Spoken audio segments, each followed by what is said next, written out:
I made it. I saw this thing, and that's what the greatest. It's just, I'm so thankful for all the hundreds of people involved. I'll never forget this. Never. We raised $2,725. This is the first time that I felt I was recognized. You say in here, I feel proud of you. Tell me the pride you feel for our veterans. Because they did so much for us, they're risking their lives for us.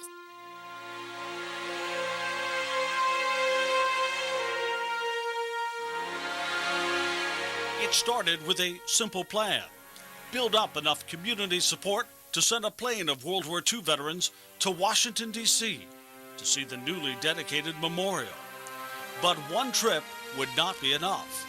That first journey of a lifetime for our veterans and their families would grow into so much more. Join us now as we take you on an adventure that is Honor Flight, a community call to action.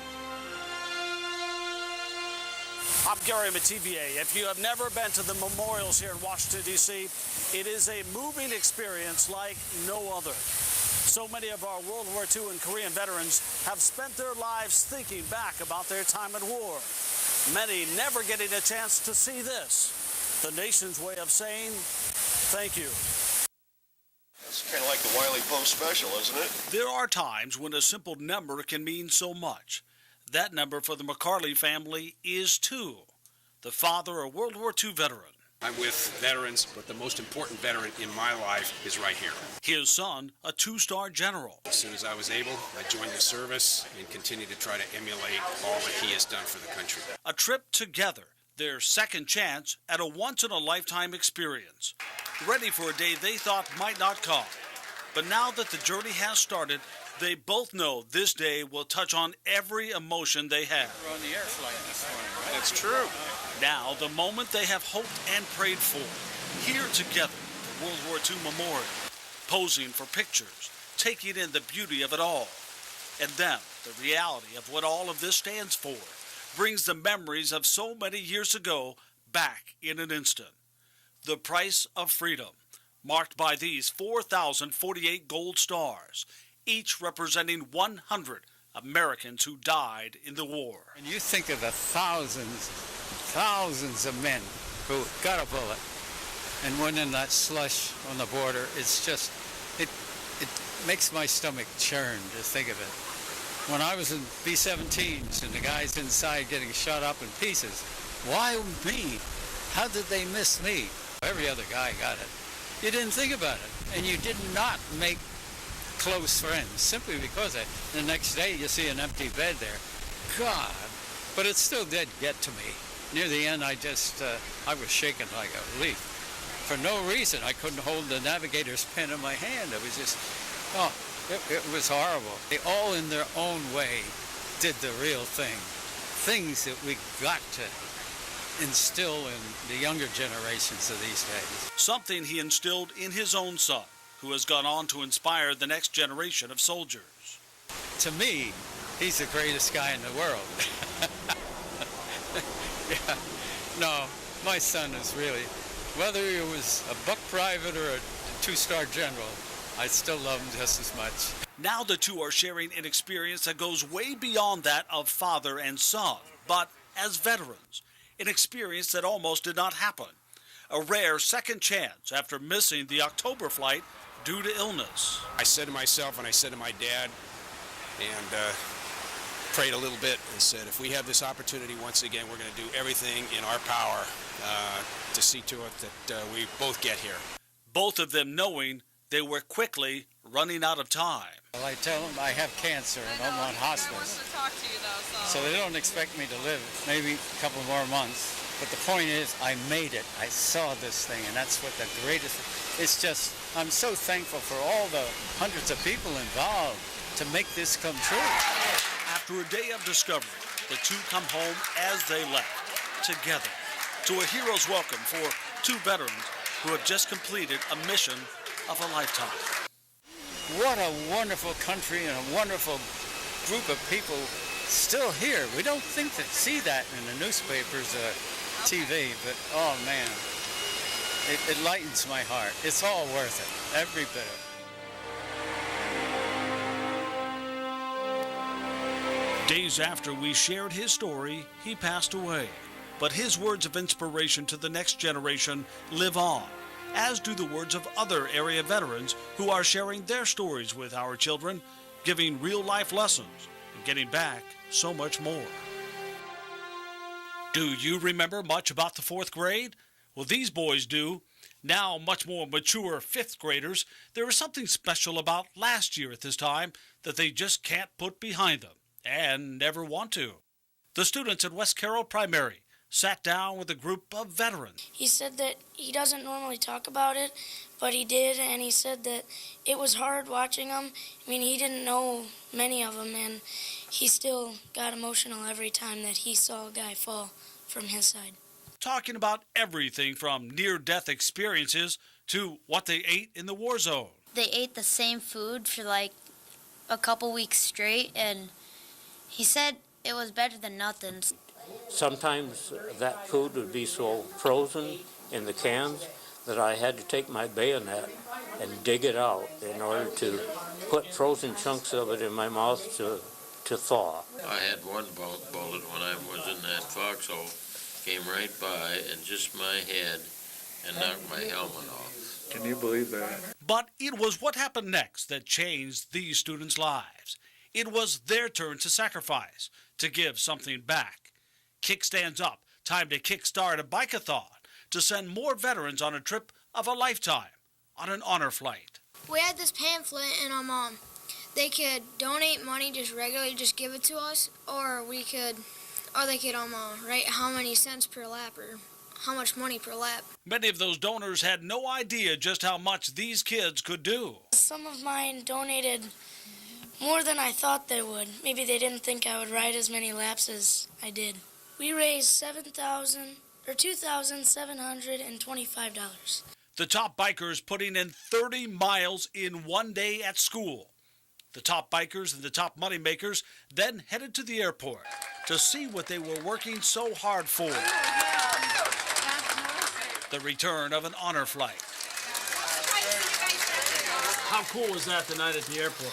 It was pretty awesome seeing them come back from the honor flight and seeing a couple of them cry because they're so happy to see their family and stuff, and going on the honor flight and seeing their friends.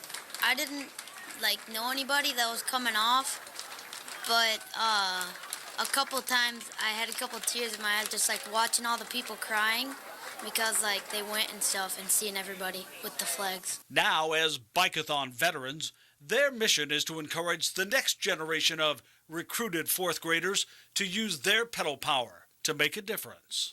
That has to feel really good to know what you did. Yeah, it does, knowing that all of our hard work let them go and see all what they've worked for. I still felt happy for them that they got to go do this, and they got to do probably what they've wanted to do, but maybe couldn't have. So it was cool.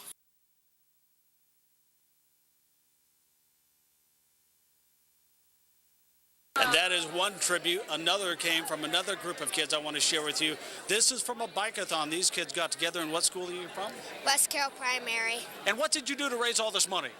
We rode bikes and we walked laps around the Heli Park in Savannah, Illinois. All right, were you pretty inspired, pretty pumped up to do this? Yes, we were. Yeah, did you have big goals set? Yeah. All right, let's see. Let's get the big drum roll going. Anybody here do a drum roll, Lelo? Let's see the total. What do we got here? What do we have? $5,431.05. Wow, let's hear that. $5,400. And get this is just 4th graders from one QCA school that got it set in their head that they're going to make a big difference.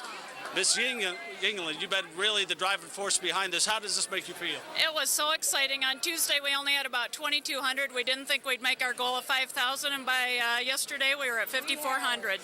The kids are helping, and they're learning too. Yep, and we had the vets come in and talk to our kids, and it just really impacted them, and we're so excited to be able to do this for them. Wonderful job, guys. Let's give them another round of applause, everybody here. Yeah! Up next, they were the first to go on an honor flight. Trailblazers. I think it's wonderful. I'm overwhelmed, really. Didn't have any idea that there was so much here. The first veterans joining the team of volunteers and guardians on an adventure like no other. When Honor Flight, a community call to action, continues. It is just after 5 o'clock in the morning. As you can see, all the veterans and their guardians have filed in, getting ready for a very big day here at the airport. And this is something that the volunteers have been working on for a long time now. These guys have this down, but it wasn't always that way. Of course, when you're learning to put something this huge together, there are a few bumps in the road. Chuck Missel joins us. How do you think you'll feel or react when you step out and you see the World War II Memorial? I'm not really sure, but I'm looking forward to it. I think we'll all be proud of it. I think all of us World War II veterans are going to be really proud of that monument. I really do. Millions marched as one. Now one marches for millions, for a chance to pay respects to those lost and to be honored for the sacrifice and the service that changed their lives forever. It's wonderful that this is happening. I never had any idea that I'd get to go. Before the light of a new day begins to shine, one by one they are reporting for duty again. 60 plus years after answering the call to serve their country, some volunteered, some were drafted, they are getting the call now to go to the nation's capital to be honored for their sacrifice. Good morning, sir. They check in, some with canes, some in wheelchairs. Did you wait for just a little bit around here? All with a touch of nervousness for this day they haven't been able to stop thinking about. A salute inside.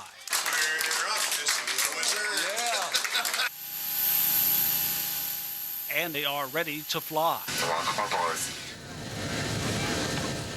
They've never had the opportunity to see what they basically saved the world for. No longer in the shadows of other war memorials, these men and their volunteer guardians are about to see their own, the newly dedicated World War II Memorial. We'd like to be the first to welcome you to Washington Dulles. A hero's welcome at the airport. Thank you for your service, sir. Thank you. At the memorial by a familiar face. 34th Division, great division. Tremendous record. And on the site they have longed to see, getting unexpected praise from people they have never known. Thank you so much. Well, thank you, girls. Thank you. Very nice of you. So you're having a good day at the memorial? Thank you. Okay, yeah. All right. It's beautiful. Something worthwhile, you know, when younger people realize what our generation went through. And then, the moment Dick Hettleman has been waiting for. 4,000 gold stars, 100 per star, 400,000 Americans here. This is hallowed ground. It is this moment that the feeling of tourists gives away to the emotions, to the reality of what this all stands for. A lot of my buddies are on that wall somewhere. I've lost a lot of buddies. 4 real close buddies. So I really can't talk about it. I get too emotional. But it's wonderful. I wish they could have seen it. Andy Tolliver wasn't sure how he would handle this. He hasn't talked much about his years at war, not even with his family. I think it's wonderful. I'm overwhelmed, really. Didn't have any idea that there was so much here. Just thinking of the brothers I lost and all the buddies I lost. Thank you for your service, and welcome to your memorial. John Ewalt taken in a moment he wasn't sure would ever come. I've looked forward to being here today, and I didn't think that I'd ever be here in my lifetime. Surrounded by all of this, he can't help but be filled with the same pride, strength, and courage he took to the battlefield decades ago. Ain't nobody going to come over here and tell us what to do. Because if nothing else, those old World War II vets that can get up there with our canes and our crutches, we're going to help you young ones. But not far under that smile, he knows his heart is hurting too. You think about the ones that can't be here to see this. And that's what bothers me. you get pretty attached to some of your buddies and your family for a long time, months, maybe years. Now among a family of survivors, saluting those lost as we salute them. Ready for the next stop on this journey, the Iwo Jima Memorial, the place where John lost so much. I'm really looking forward to seeing that. I'll probably have a little bad time over there.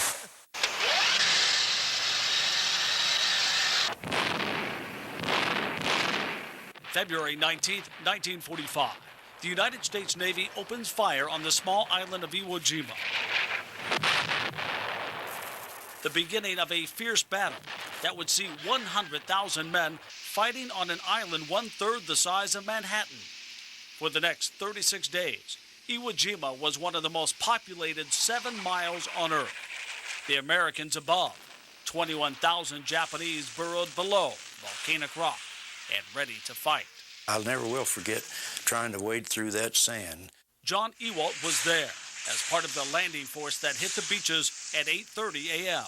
It's been over 60 years, and but no, it's something that you don't forget. In just over a month of fighting, nearly all of the 20,000 Japanese were killed.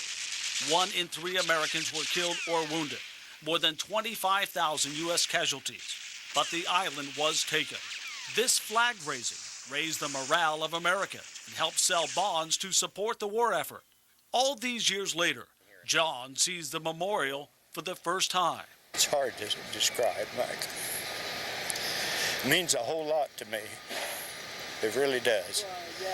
And just thinking that I'm here and a lot of them guys I knew ain't here. And I know where they were, what happened to them, and it's I'm sorry, Mark, it's kind of hard. He thinks about his friends, but he also can't stop thinking about the families back home. Families that would never be the same. My family didn't have to make that sacrifice, and I just praise the Lord for that because their families did. The Honor Flight Tour then takes them to the Arlington National Cemetery. As part of American Legion Post 26, for Dick Henneman, this is all too familiar territory. Over the 10 years, I've attended over 1,300 military funerals. Forward! March! With respects paid, tributes received, they are ready to head for home. But they have one more unexpected moment to share together.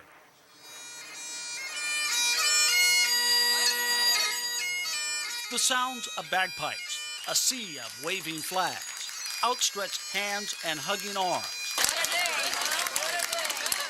A second hero's welcome 60-plus years later for our boys who went off to war and came home as men, whose lives were changed forever by what they saw and what they gave for their country.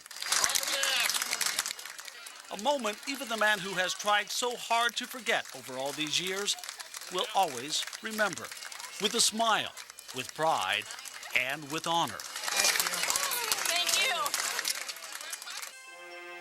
And while their time in D.C. was picture perfect, the weather would take its toll on the second QC Honor flight.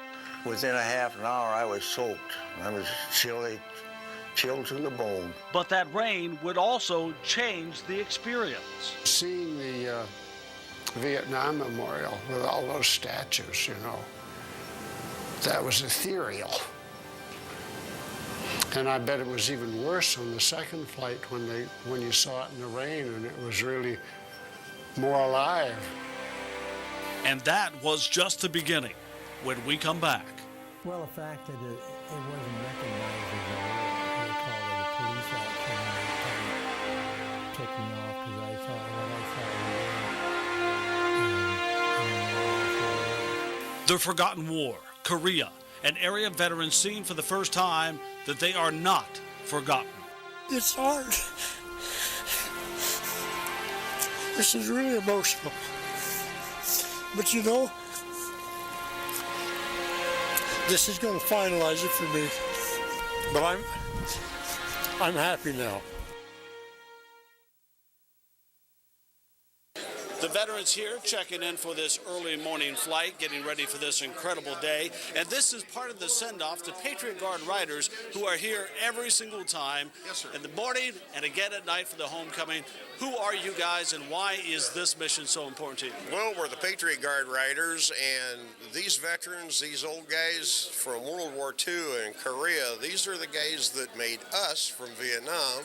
And, of course, we're passing this on to the young kids from Iraq and Afghanistan now and all the generations in between. So it's our obligation really to honor these guys. They're super. These are the guys that did it for us.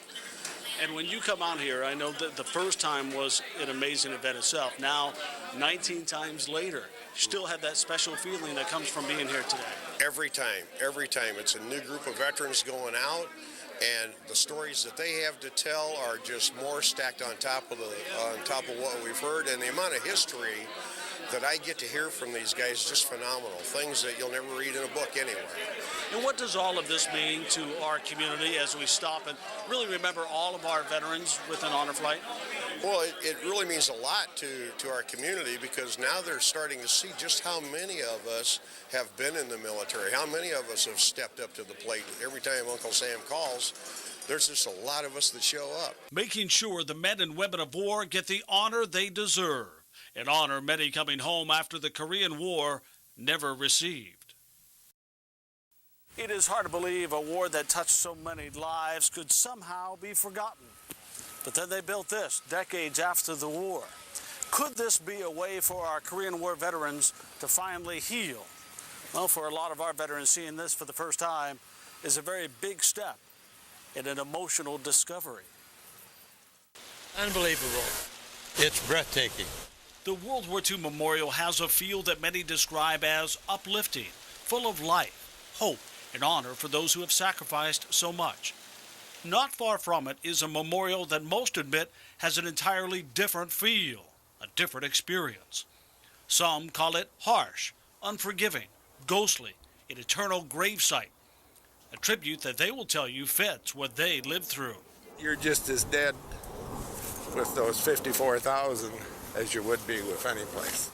19 poncho-draped troopers representing a combat patrol of all branches of service. Reflected in the wall, each trooper becomes 2. 38 on patrol here, symbolic of the 38th parallel and the 38 months of war. Months away from home in a war that many did not even acknowledge. At the time, I got home and people wanted to know where you've been. And, I spent 2 years. I was drafted. The reminders of what happened there are forever etched in stone, deep inside our veterans and here on this granite wall. 24,000 anonymous faces, faces many of the veterans and their families recognize or feel a connection to in a way most of us will never understand. Something about this place brings long-held emotions instantly to the surface, surprising even the strongest of men. I didn't expect it to be like that.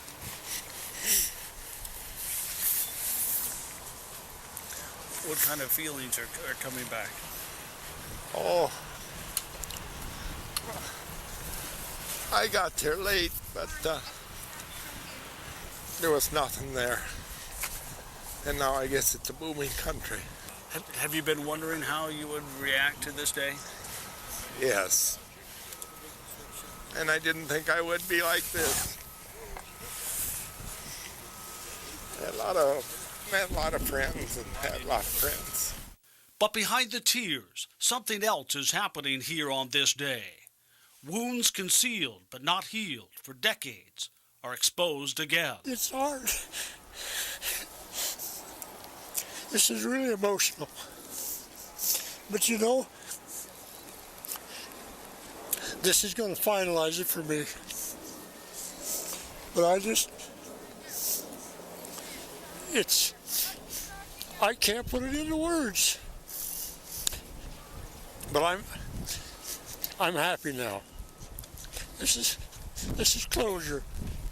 It's really great. And you can almost hear them talk. And as you look and see what people have built and people's reaction to it. You have not been forgotten. No, we haven't. No, we haven't been forgotten. It's great. The whole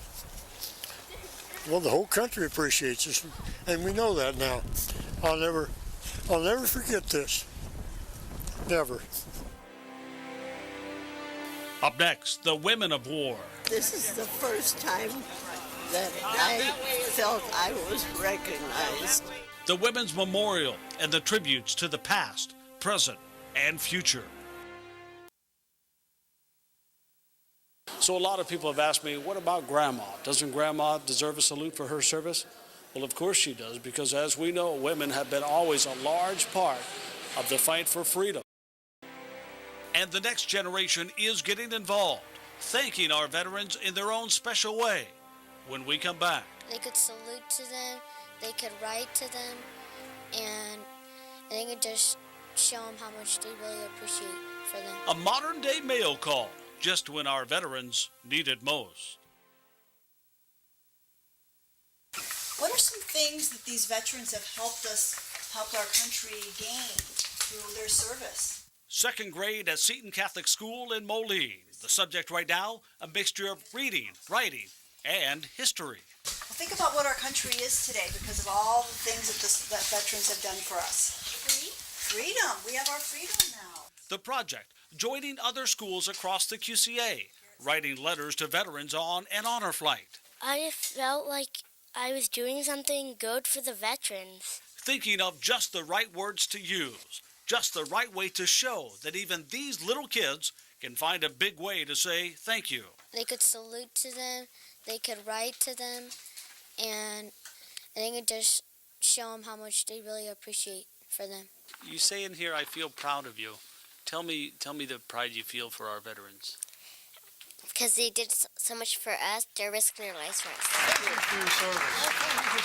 We hope you have a wonderful day. Whether they were risking their lives in the Pacific, Atlantic, Korea, supporting the efforts from home, or on the front lines, our veterans are seeing, many for the first time, the magnificent memorials and monuments our country has built to honor their service and sacrifice. And as the day winds down, these soldiers, weary and a bit overwhelmed, are thinking of home.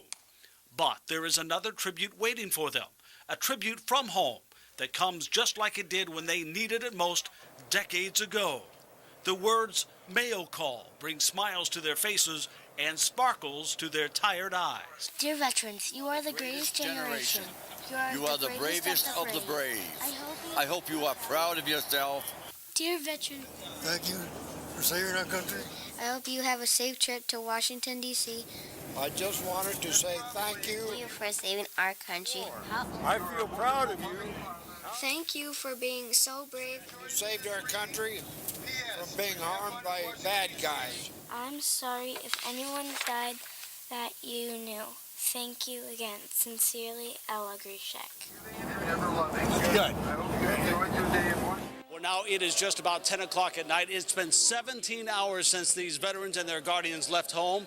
They are now getting lined up, ready to go for one more adventure on this day, a part of the day that many of the veterans will tell you is the most memorable of all, the chance to get their own hero's welcome. As we come to the end of our journey here, one thing is clear. This is about much more than just saying thank you to our veterans. It is about what Honor Flight has meant for our entire community, giving generations all a chance to be part of something special together, doing things, sharing things that will touch all of our lives in ways many of us may never understand. Generations joined hearts, joined hands for this special shared experience of an Honor Flight. Flags, flags, flags. Everybody down here. For your service. We hope you have a wonderful day.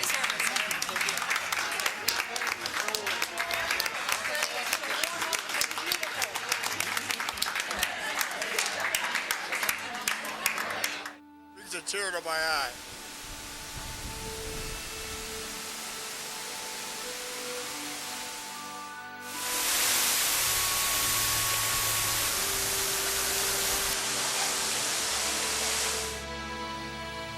this is the first time that I felt I was recognized.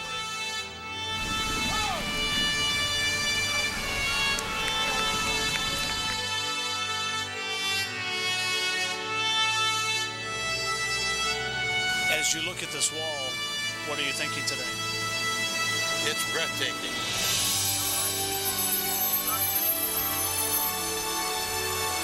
Whether he was a buck private or a two-star general, I still love him just as much.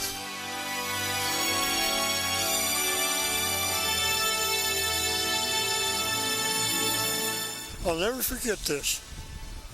Never. I know that in the outfit that I was in, we had 100% casualty. We either got wounded or killed. So I know many of the people that were with me were killed. The day they'll remember.